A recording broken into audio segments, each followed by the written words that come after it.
every fund that we have, revenue and expenses for those funds. And as you can see over the years, this last 5 years, you can see that those funds have been increasing. So a lot of those funds, so the general fund is your main fund. We'll spend some time in a few minutes going through that fund. But we also have a number of other funds, grant funds, that contribute to the totals that you see on the screen before you. So if you look from 24 to 25, you're going to see about a 9.7% increase. The majority of that is really in our SPLOST. So SPLOST 2019 is ending at the end of this year. So there are still funds left there that we need to expense. So you'll see in the budget, there's about a little over $5 million of projects we're going to do. And then SPLOST 25 actually starts in January. So we've got $10 million worth of projects to do there. So we'll be spending a lot, and we do have a lot of grant funds, and we'll go through some of those in a minute. But we do have a lot of resources there to do great community work. Just really briefly about some budget challenges that we'll talk through. So our major revenues, as you know, are lost in property taxes.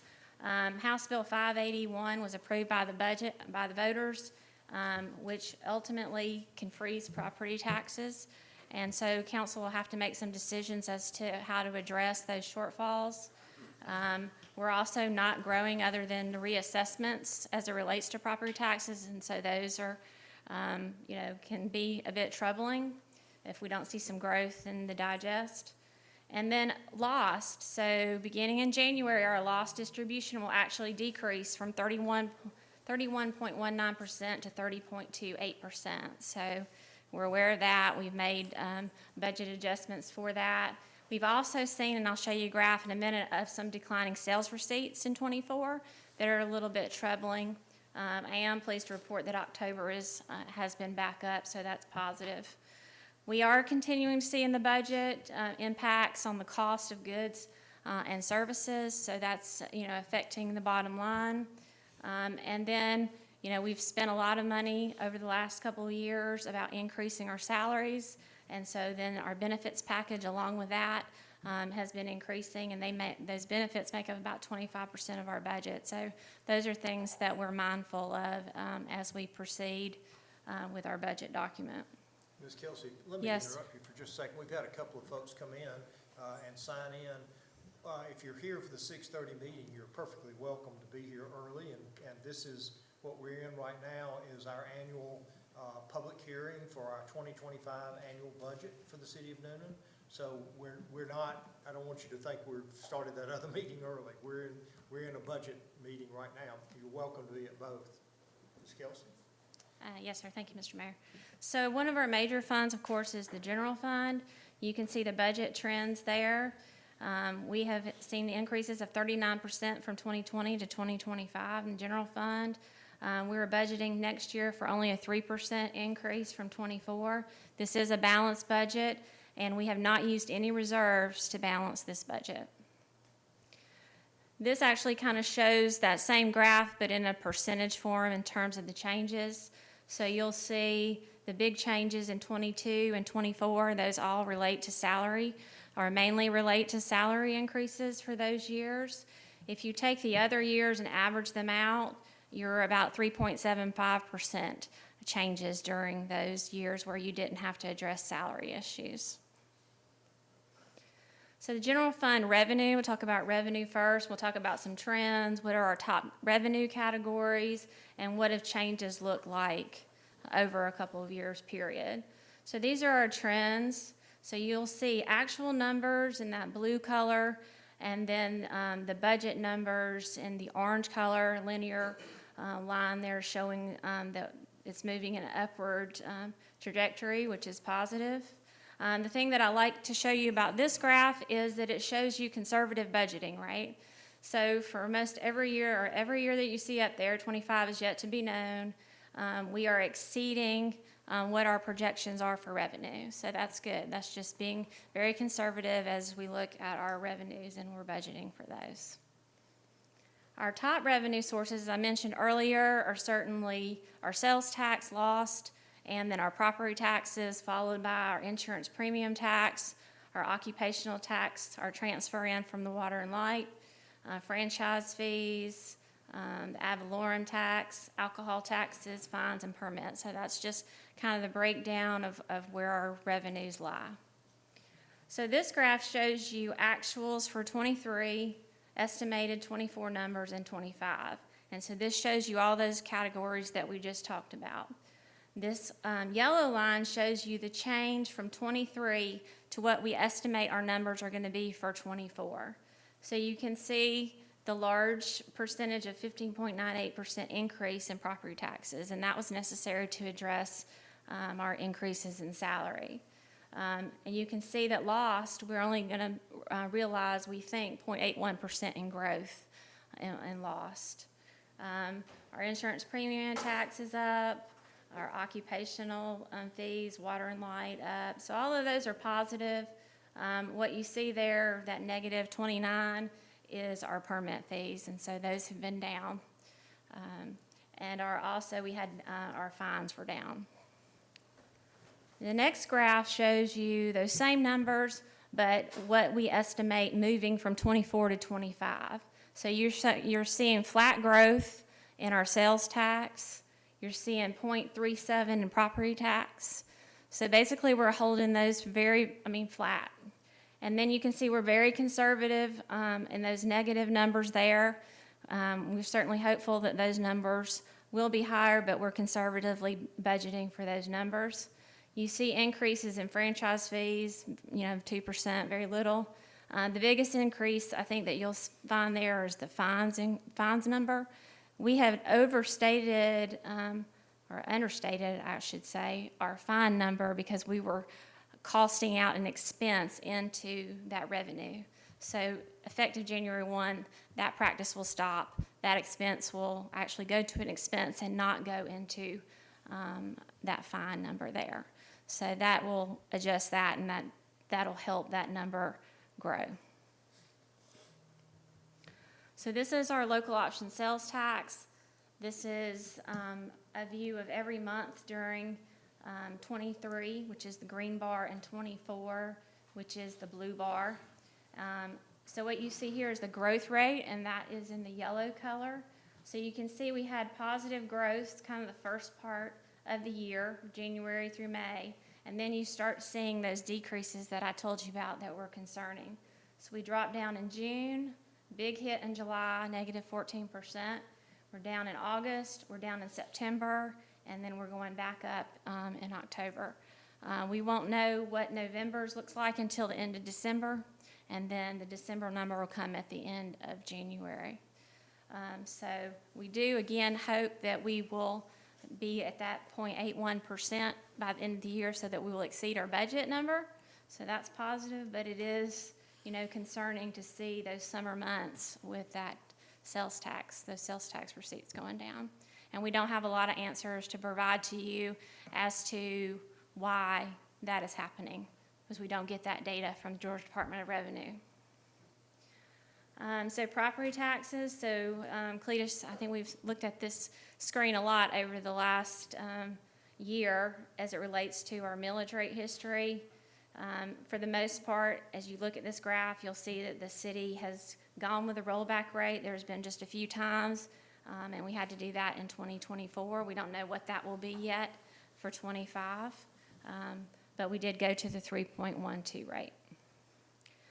So, the biggest concern, I guess, moving forward into the new year will be what the city council decides to do about 581. As I mentioned earlier, that was approved by the voters in November, and it's going to cap property tax assessments at the inflation rate for the previous year.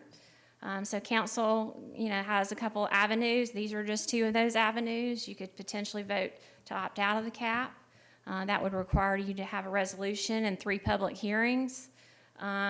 You could establish an additional 1% sales tax, which also that would require a local referendum. So there's some things that we're going to need to think about. The council's going to need to weigh in deciding what to do about these property tax issues. So as we move forward, we look at expenses. What are our trends? What do our expenses look by function, by category? And what are our major operating expenses? So this is kind of the trends. Again, the blue line is actual and the orange is the budget. You can see for most of those years, our expenses are exceeding budget. I kind of highlighted for you in '22, the causes for those, tornado damage, and the council paid resources to demolish the Caldwell Tanks site. And in '23, we had parking improvements at Wadsworth, and we also purchased the sanitation building and remodeled it. There were some other associated projects, but I didn't list everything. The main reason for '24 that we will be over budget on the expense side is because of the allocation that the council assigned for street paving. So that really is the main reason why we will be over on those expense side. We also, you see the big change from '23 to '24 in that orange line. That is also due to those salary adjustments that we made. So what do expenses look like function? So most of our expenses go towards public safety. I'm sure that doesn't surprise you, 51%. I tried to list out what those are for you in terms of the departments that fall underneath those. General government follows that with 26%. Community development, 11%, followed by public works and other services. Expense categories, so what do we spend our money on? We mainly spend our money on wages and benefits. Those are two big pieces. We're in the people business, and that's what we spend money on to provide those services to our community. And you can see all of those years, those dollars are going up.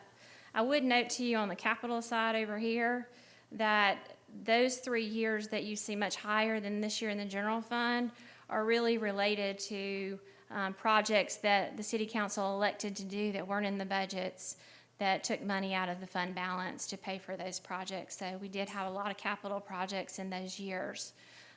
This year, our general fund is very low as it relates to capital items. You'll see in a few minutes when we get to the capital side, a lot of our expenses will be coming out of SPLOST 19, SPLOST 25.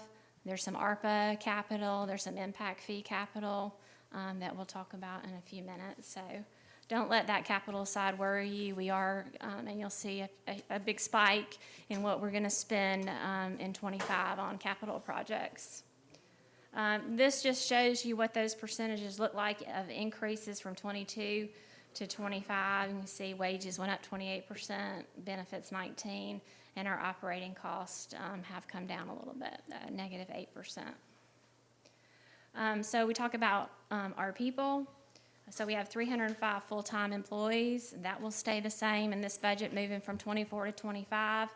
We have 13 part-time employees. We have removed 3 part-time employees from the budget that you adopted last year, and those are listed there in Finance, Building, and Carnegie, so we're moving those positions. Our salary increase for employees is proposed at 3%, and we also propose to change the pay ranges 2%, which would adjust the minimum and the maximum of the pay scales. In terms of the number of employees hired since 2020, it's 23. That just shows you a representation of the number of different employees hired during those years, and so you can see 2025 at 0.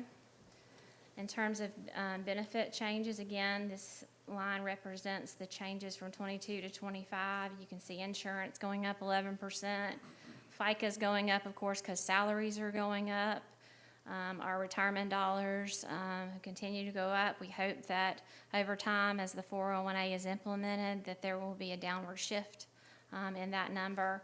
And then we show workers' comp down, and that's where we talked about moving to a higher deductible plan and setting up a separate fund that will move those funds and pay claims. So we have money budgeted for the premium, and we have money budgeted for those claims. So we hope those claims won't hit what we estimate, and we'll be doing a lot of focus on workers' safety over the next year.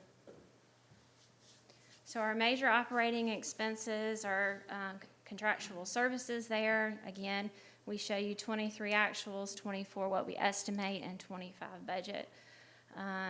So you can see increases there. Repairs and maintenance is up, and that actually our software costs are in that line item. I'm looking at my IT director.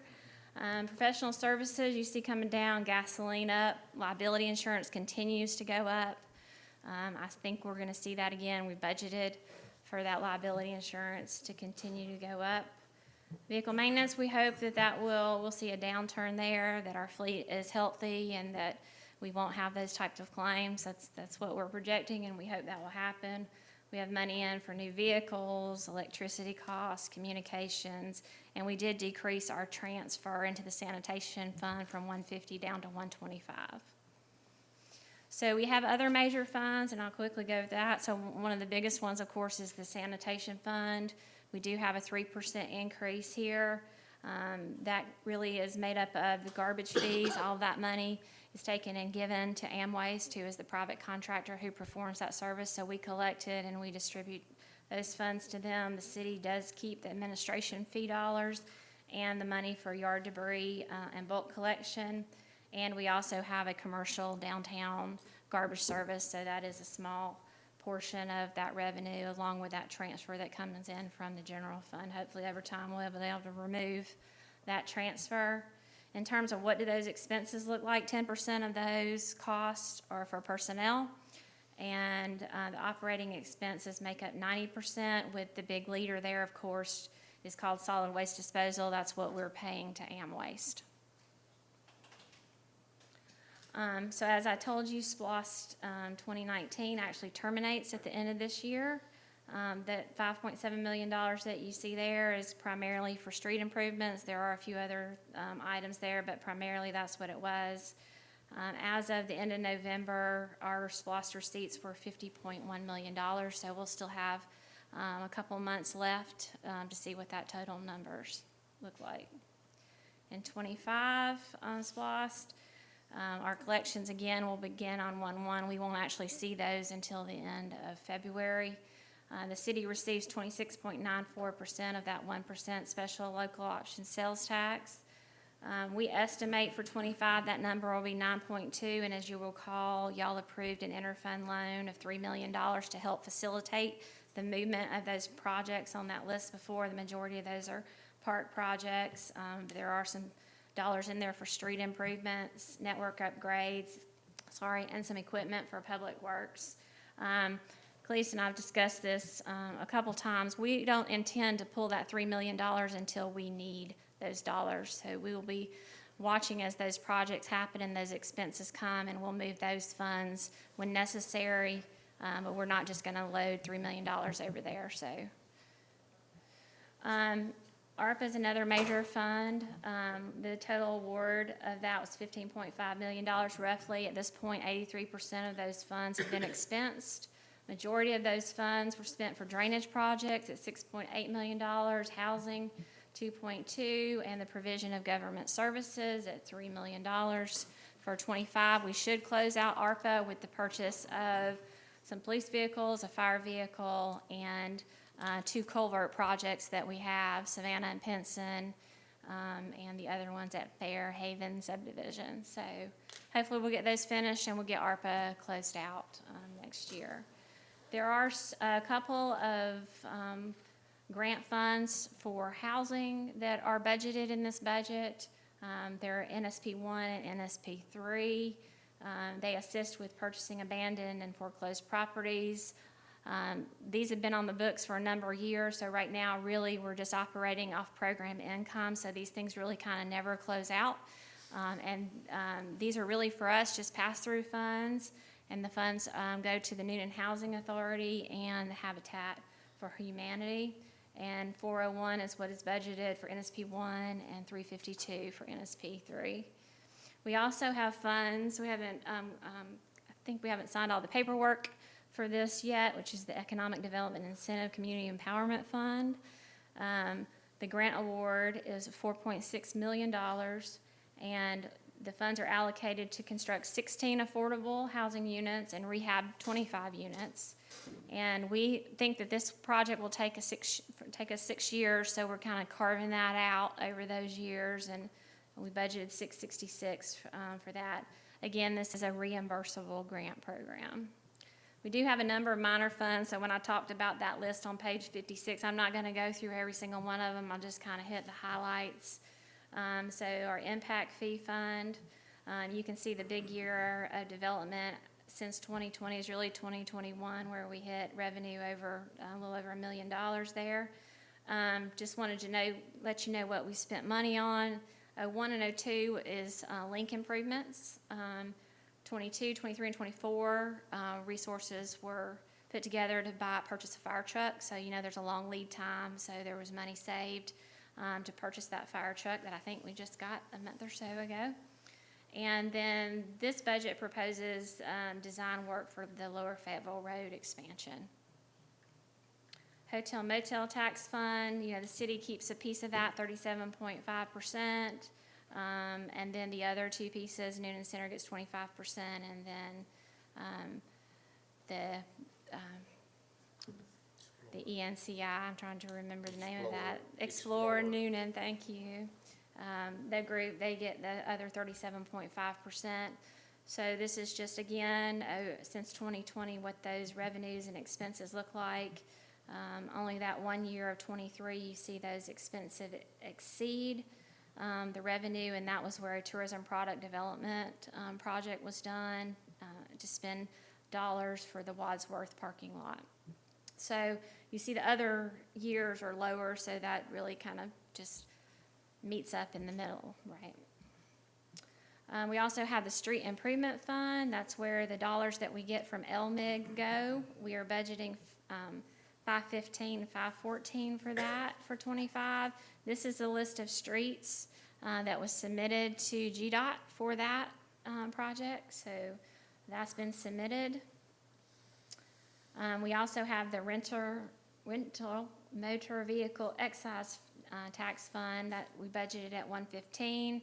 This is a 3% excise tax for all motor vehicle rentals. These funds are allocated by council for tourism purposes.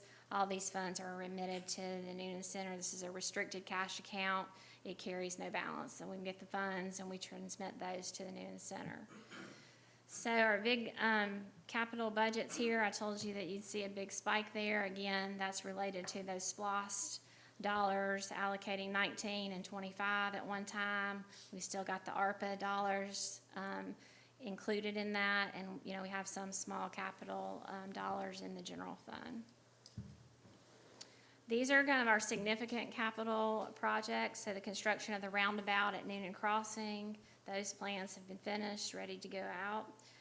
Paving various streets with LMIG and SPLOST dollars, our culverts, the design of Lower Fayetteville Road we talked about, and the design of the roundabout at Grace and Sprayberry and Old Jefferson. So those are kind of what we're forecasting for streets. I know y'all are still considering the intersection at Clark. We'll decide what to do once those decisions are made in terms of the budget. We'll probably make amendments at that point. And then, of course, we've got a lot of great, exciting park projects going on, as at the pickleball, the bicentennial, the link extensions, the parking improvements at Lynch, and the stage enhancements at Greenville Street Park. So those are very exciting projects. Looking forward to seeing those come online. Okay, so Ms. Kelsey, we're at 25 after, and we've got a Okay. 6:30 start for our other Okay. meeting. So Yep. I'm going to ask council if there are any questions of Ms. Kelsey at this point. Great presentation. We appreciate everything you've done. No questions from council. This is a public hearing. If anyone is here to speak to the issue of our 2025 City of Noonan budget, this is your opportunity to come forward. You'd have a very short period of time to speak because we've got a city council meeting that starts at 6:30. So anyone here that came in that would like to speak to the issue of the 2025 City of Noonan budget? Anyone else have anything else? Ms. Kelsey, thank you again for an excellent presentation. We appreciate that. Seeing no one come forward, I'm going to close the public hearing at this time and ask for a motion that we adjourn from this meeting. So moved. Second. Motion a second, we adjourn from the public hearing for the 2025 budget. All those in favor indicate by saying aye. Aye. Opposed, like sign. You have a 4-minute break.